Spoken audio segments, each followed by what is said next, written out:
Hello everyone, this is Anu Mulla, Principal of Vidya Bhavan International Public School, Jamkhandi. So we have already learn English with fun sessions. 18 sessions are already over. ನೀವು ಈಗಾಗಲೇ 18 ಸೆಷನ್ಸಲ್ಲಿ ಇಂಗ್ಲೀಷನ್ನು ಕಲ್ತಿದ್ದೀರಾ. Parts of speech, kinds of sentences, tenses, alphabet ಇದನ್ನೆಲ್ಲ ಕಲ್ತಿದ್ದು. ಈಗ ಅದರದೊಂದು quick recap ನೋಡೋಣ. Okay, let's have a quick recap of the session Learn English with Fun. So here there are 26 letters in English alphabet, that's from A to Z. I need not have to read all of them, I hope so. So the next one is here, there are 5 vowels and 21 consonants out of these 26 letters, and A, E, I, O, U are the basic sounds, and these are called vowels as well. So let's have a quick recap and definitions in short of the 8 parts of speech which are very necessary to learn English. So the first one is noun, a naming word. Pronoun, the word used in place of noun. The third one is verb, an action word, the word which shows action. Adverb, the word which qualifies the verb. Next one is adjective, the word which describes a noun or a pronoun even. Preposition, the word expressing a relation with another word. The next one is conjunction, the word which joins 2 words or clauses or sentences. The last one is interjection, an exclamation expressing emotions. So these are the definitions of 8 parts of speech. The definitions are in short so that you can easily recap them. So now moving to the next one, the kinds of sentences you have already learned. So let's have a recap on that. The first one is declarative sentence, which declares something, and it has 2 parts again, assertive and negative sentence. The second one is interrogative sentence. It has again 2 parts, WH questions and yes or no questions. The third one is imperative sentence, which gives orders or commands. The last one is exclamatory sentence. It means it shows strong feelings or emotions even. These are the 4 major kinds of sentences which you must know to learn English. So let's move to the next one. There are mainly 3 tenses. You have already learned tenses, that is kalagalu. And in these tenses, we have again subtotal tenses which are 12 in number, 4 in number in each part, and totally it is 12. So here one by one let's see. The first one is present tense, past tense and future tense. These are the major 3 tenses. In this we have 4 subtenses in each tense. So assertive sentence we will learn in this revision: assertive, interrogative, negative, and negative interrogative of each tense. So in the present tense, there are 4 tenses: simple present tense, present continuous tense, present perfect tense, and present perfect continuous tense. So let's see one by one with one example of each. So remember, we have used same sentence throughout the revision so that it will be easy for you to learn with other verbs. So here we go. Simple present tense. We hope for the best. So simple present tense, assertive it is. And now present continuous tense. We are hoping for the best. Present perfect tense. We have hoped for the best. The last one is present perfect continuous tense. We have been hoping for the best. So this is assertive set in the present tense. Now let's move to the interrogative, that is question. Remember, question needs a question mark always. So present tense, simple present tense. Do we hope for the best? Present continuous tense. Are we hoping for the best? Present perfect tense. Have we hoped for the best? And then present perfect continuous tense. Have we been hoping for the best? Let's move to the negative sentences of same present tense. Here we go. The first one is simple present tense, negative sentence. We do not hope for the best. Remember, not is there. You can use instead of do not, don't also. Don't is a contracted form. Now present continuous tense, negative example. We are not hoping for the best. It ends with full stop, remember?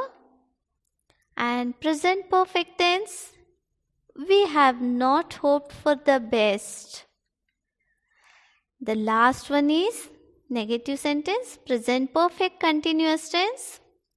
We haven't been hoping for the best.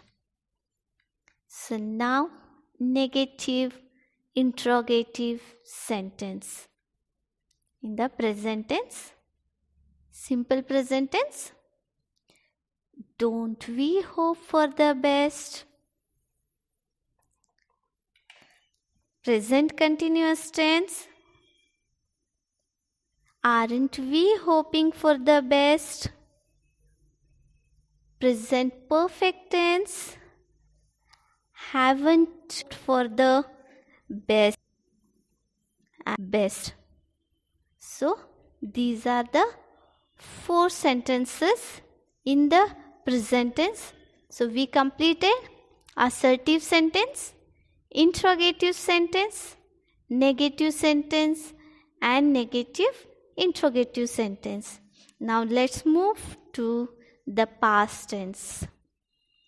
So past tense has again 4 subtenses, that is simple past tense, past continuous tense, past perfect tense, and past perfect continuous tense. So one by one we will see the assertive sentence examples. So here, so the first one is simple past tense. We hoped for the best. In the present tense we used we hope for the best.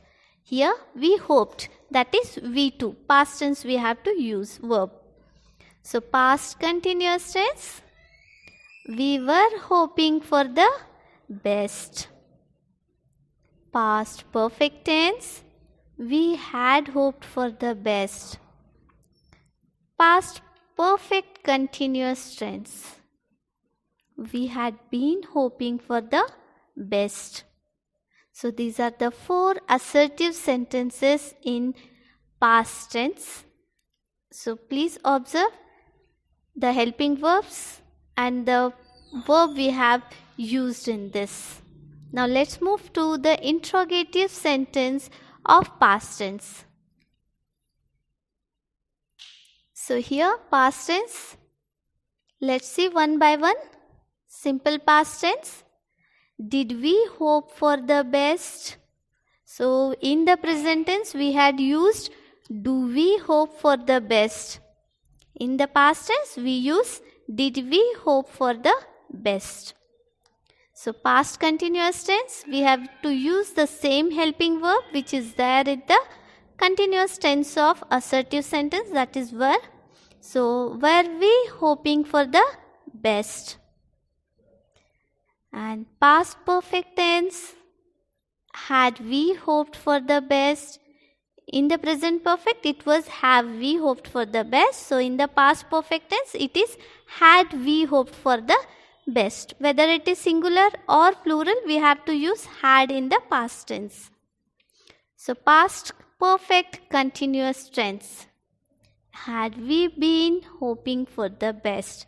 Remember, continuous tense when it is there, it will always be with the ing form of verb, and perfect tense will be always V3 form.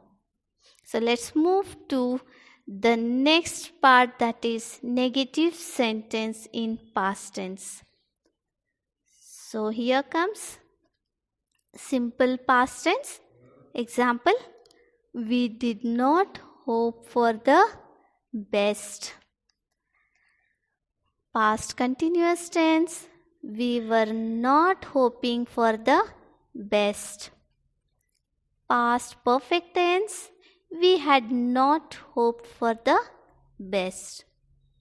Past perfect continuous tense, we hadn't been hoping for the best.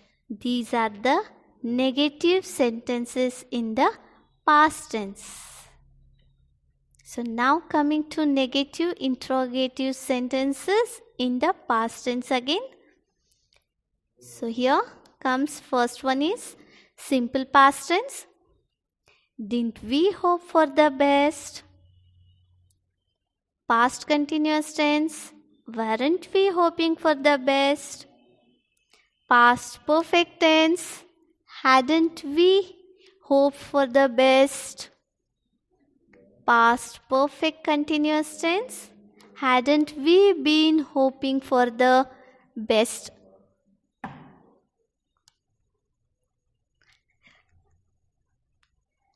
Next comes assertive sentence in future tense. That is, again we have 4 subtenses in this. Simple future tense, future continuous tense, future perfect tense, and future perfect continuous tense. So now simple future tense. Example, in the assertive sentence, we shall hope for the best.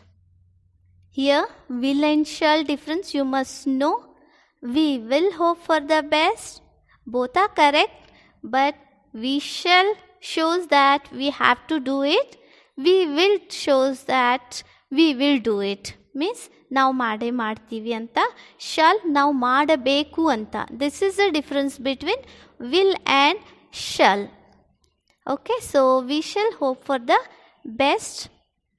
So future continuous tense, we shall be hoping for the best. Future perfect tense, we shall have hoped for the best.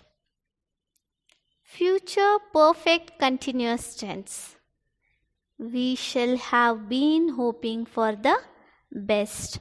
Let's see interrogative sentences in future tense for all 4 subtenses. So the first one is simple future tense. Shall we hope for the best? So shall is the model which acts as a helping verb. Future continuous tense. Shall we be hoping for the best? Future perfect tense. shall we have hoped for the best. And future perfect continuous tense, shall we have been hoping for the best. So now negative sentence. You can pause the video and have a glance on each slide. You need not have to go continuously. You may stop it and then have a glance and move to the next slide. So here negative sentence in future tense. So simple future. We shall not hope for the best. Remember, not is never used single. It always comes with a helping verb. We cannot say that we not hope for the best. It will be wrong. So it is we shall not hope for the best. Future continuous tense. We shall not be hoping for the best. So shall not's contracted form will be shan't. S-H-A-N''T. So we should not be hoping for the best. Future perfect tense. We shall not have hoped for the best. Future perfect continuous tense. We shall not have been hoping for the best. So these are the negative sentences in future tense. So let's move to the negative interrogative sentences of future tense. So here, simple future tense. Shan't we hope for the best? Future continuous tense. Shan't we be hoping for the best? Future perfect tense. Shan't we have hoped for the best? And future perfect continuous tense. Shan't we have been hoping for the best? These are the tenses you have quickly recapped. That is revision of the tenses. You can pause the video, glance over each slide one by one, and then you can revise it. If you do not understand anything, you can comment on the link and I'll help you out with that. So these are the tenses you have learnt and kinds of sentences. So as it is said, every ending is really just a new beginning. This is not the end of the videos. I'll be uploading more other videos of grammar, different parts of grammar you'll be learning in the future. And based on this, I'll be sending to my students through WhatsApp groups a 50 marks test, which you have to